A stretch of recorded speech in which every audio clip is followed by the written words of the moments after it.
When you're looking for a different breed of beer, unleash the beast. The field now on the first of 3 pace laps here at New Hampshire International Speedway. Kenny Schrader, who won the Busch Pole here in July, and Bobby Hamilton, who started third a week ago. Best start of the year for Brett Bodine and Mike Skinner. He's the leading rookie. John Andretti with a win this season. Ricky Craven, he's won 3 times in Busch and Busch North Series racing here in New Hampshire. Best start of the year for Rick Mast and Wally Dallenbach, his best start at this racetrack. Lake Speed looking for his first top 10 of the season, and Bill Elliott was 6th here in July. Kyle Petty has finished 8th here a couple of times, and Bobby Labonte making his 150th career NASCAR Winston Cup start today. Jeff Gordon, the 1995 winner. Jeff Bodine, who was 10th here in July. Darrell Waltrip with 4 top 10s in 97. There's Mr. Excitement starting 16th. 17th is Mark Martin with 4 top 5 finishes here. And David Green still hurting just a tad from his Bristol accident. Dale Jarrett with 5 wins this year. And Johnny Benson will be joining Jack Roush Racing next year. Ted Musgrave was 9th last week. Michael Waltrip, 6 top 10s this year. Steve Grissom, remember the run he had here back in July, his career best at New Hampshire. He finished 4th. And Derek Cope, who's won here in the NASCAR Busch Series. Hutch Strickland and Robbie Gordon in row 13. Row 14, Jeremy Mayfield, 11th in points right now, and Dick Trickle. Joe Nemechek was 6th last week, his first top 10 of the year. And there's Dale Earnhardt, 2nd here in July. Gary Bradbury of Alabama, and Dave Marcus back after missing 6 races. Rusty Wallace won here in 93, and his brother Kenny Wallace alongside. Ward Burton and Jeff Green, that's row number 18, starting 35th and 36th. Ricky Rudd, who won here in 94 alongside Chad Little. Jeff Burton, not feeling well. He's got Todd Bodine standing by in relief, and there's Ernie Irvin, the 96 winner. Sterling Marlin, Robert Presley, Terry Labonte. They round out the starting field as we now get the 1 to go signal from atop the flag stand. The AutoZone race analysis brought to you by the more than 1,725 AutoZone stores across America. AutoZone, the best parts in auto parts. And there you see the numbers pertaining to today's event. 300 laps, 317.4 miles.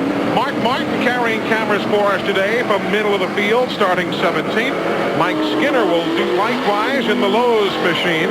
Kenny Wallace, he's got the cameras for us. We felt we better keep a tab on Jeff Burton and see how he's doing. So he's going to carry the cameras for us as well. Of course, if you know your NASCAR history, you know that this was the weekend normally that was home to the North Wilksboro Speedway. We're always down in North Wilkesboro this weekend. And as a result of that, Mike Staley, the current track president, is the grand marshal here today. And the souvenir ticket for the weekend honors Enoch Staley, now deceased, but the man behind the North Wilkesboro Speedway for all of its years. And everybody here, of course, the Bear family, 50% owners of the North Wilkesboro Speedway, paying homage to that fine charter racetrack in the North Carolina mountains that was for years home to a Winston Cup date on this very weekend.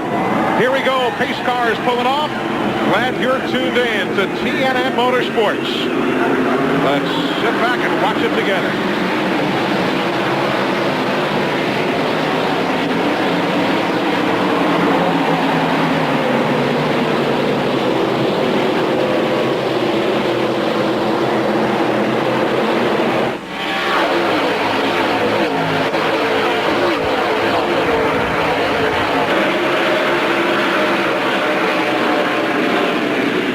Third spot is the battle. Mike Skinner is there along with Brett Bodine.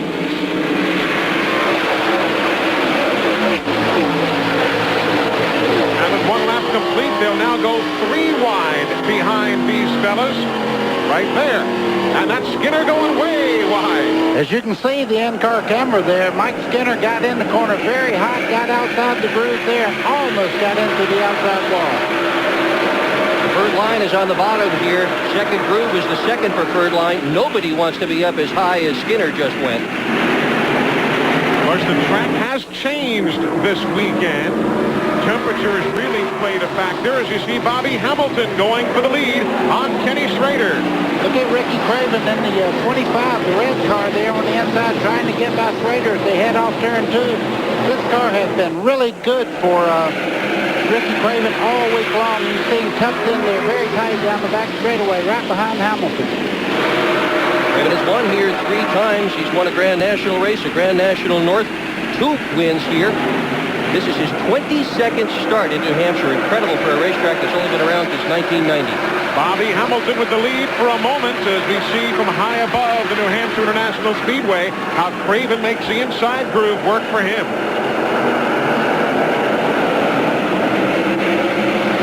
New paving on that inside line went down for the July race. Since then, they put a sealer in the second lane. That's not new asphalt that you see up there in the second groove. It's just a sealer, and the asphalt is very different down low. It's much smoother down low than it is up high. That is that rock and asphalt from the island country of Trinidad that we told you about when we were here in July. You can see right there, John Andretti in the 98 goes right by Bobby Hamilton. If you get on the outside, you just give up spots. Right now, you can't run fast on the outside part of the racetrack. There's Rick Mast. There's where Ken Schrader is backslid to now. That is 6th spot. Lake Speed moving nicely now. He's in 9th spot in the number 9. That red machine hugging the inside groove. There's Lake right there. Right behind, Bill Elliott challenging Bobby Labonte for a spot. The 94 and the 18, they're battling for 9th and 10th. Here comes Kyle Petty in the 44, and Jeff Gordon now in your picture in 12th spot.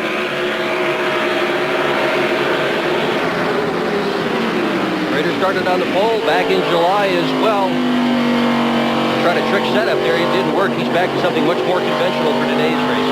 Let's take a look at Jeff Gordon coming off the 4th turn here and heading down the straightaway. You can see he's got great acceleration off turn 4. That car has been a rocket ship down the straightaway all weekend.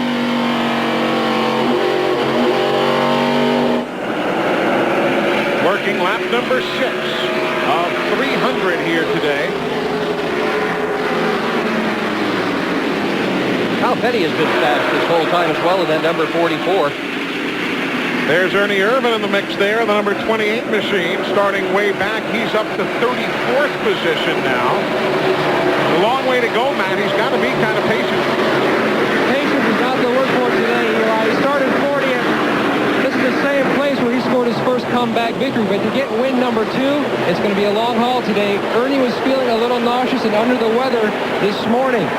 But some good news. He had to have a late morning engine change in the 28 car. Why do I say good news? Because every time the 28 crew has to change the motor, race morning, they always run well and at least score top 15 runs. You see the 71 there. It's good to see Dave Marcus make the race this weekend. It's been quite a few weeks since he's been in a spot to even start a race, and it's good to see Dave back in the field. Super to see Dave Marcus running right there, the number 71. Up front, the race lead still held by Ricky Craven. He took over at lap number 4.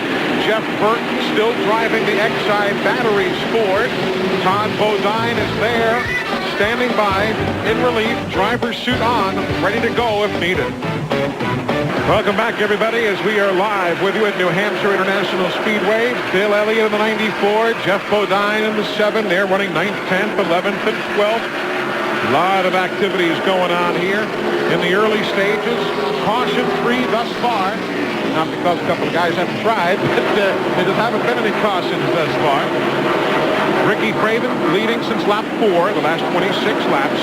Kenny Schrader, the pole sitter, led the first couple of laps. Bobby Hamilton and the STP machine led lap number 3, and it's been Ricky Craven since then. From the state of Maine, we've got a native of Massachusetts who has stepped into the booth to join us, and you enjoyed her rendition of our national anthem earlier. Jody Messina, good to have you with us. Hey, thanks for having me here. That was a wonderful rendition of the anthem, and in light of how well you did entertaining us, I think it's only fitting now that Buddy Baker reciprocates. And here's Buddy with his version of Heads Carolina, Tails California. No? I'm leaving. No. That, of course, one of your wonderful hits. You're not Kansas anymore. I tell you, things are just going so well for you. Well, thank you. Yeah, and being here today is quite an honor because country music is so intertwined with the NASCAR racing. And, of course, all of us artists are a part of CMT, the music video channel for country music. and it just seems so perfect to have the CMT sponsor a NASCAR race. We're finally getting to do something together. Of course, Curb Records, your label, Mike Curb and those folks were keenly involved in NASCAR racing many years ago. So that really is a wonderful relationship. Our friends at Napa giving you the NASCAR timing and scoring update across the top of the screen as you see Bobby Labonte running in the 13th spot. Mark Martin right behind him in the 14th. And we ride with Mark Martin now. Coming from Massachusetts, Jody, as you have, did you ever think that this area, we are of course just in a neighboring state to your home state, do you ever think that motorsport would be this big up here in New England? No, when I was younger we used to come up to the races, but it wasn't NASCAR, and this is a fairly new a new track here. So when I was living here, this wasn't here, and it's really, I think it's great that NASCAR is reaching everywhere now. We're watching the two Robert Yates cars now running 19th and 20th. Dale Jarrett in the 88 and 19th spot, and Ernie Irvan right behind him, coming through traffic in a hurry. Ernie, you remember, started in 40th, so he's now worked himself up halfway through the field. Listen, it's been great having you with us today. Enjoy the rest of the afternoon, and I know everybody at home watches both TNN and CMT. It's been a wonderful way for the folks to enjoy those great country music videos, and best of luck to you. Well, thank you very much. Jody Messina joining us here at the CMT 300. She had the national anthem earlier this afternoon, and a local from the state of Massachusetts. Taking a look at Dale Earnhardt there, the number 3, working himself now in the 16th position, challenging Bobby Labonte. Glenn, we saw the... Oh, boy. Nothing left there on the inside of that yellow line. Glenn, I was going to pitch to you about Ernie Irvan. He was making nice moves through traffic. Yeah, Eli, he's been real fast today. In fact, he's been real fast all week. Really a mystery to everybody why the qualifying efforts were so poor, but Ernie has consistently had one of the fastest cars all week. He's talking right now. It's just a little bit tight in the middle, a little too tight for his liking, but as you pointed out, he has moved up about halfway through the field.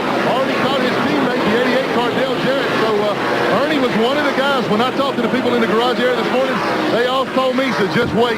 Ernie Irvan will be there before the day's over. He's on his way. He's halfway there. And here goes Dale Earnhardt now for 15th spot as he makes the pass on Bobby Labonte. And you know that 88 car, Dale Jarrett right there, you know the history of that race car, Dick Berggren? It goes way, way back. That's the car Davey Allison drove here as well. They call it Black & Decker. About the oldest race car in the field. Matter of fact, that's the car that Davey drove here just the day prior to his accident and losing his life. So that is very much a special car in the Robert Yates stable. And Steve Burns, they were telling me this morning that they think it can go to the front.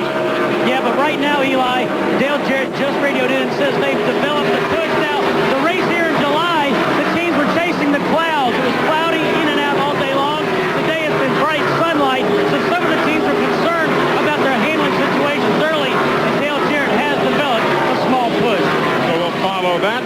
Here goes Kenny Schrader now, trying to grab a spot from Wally Dallenbach. That'll be 4th place, swapping around there. And how about up front? Bobby Hamilton has now cut the deficit in half. It was 2.5 seconds he was down to Ricky Craven. It is now, what you see there, under a second behind the Budweiser machine.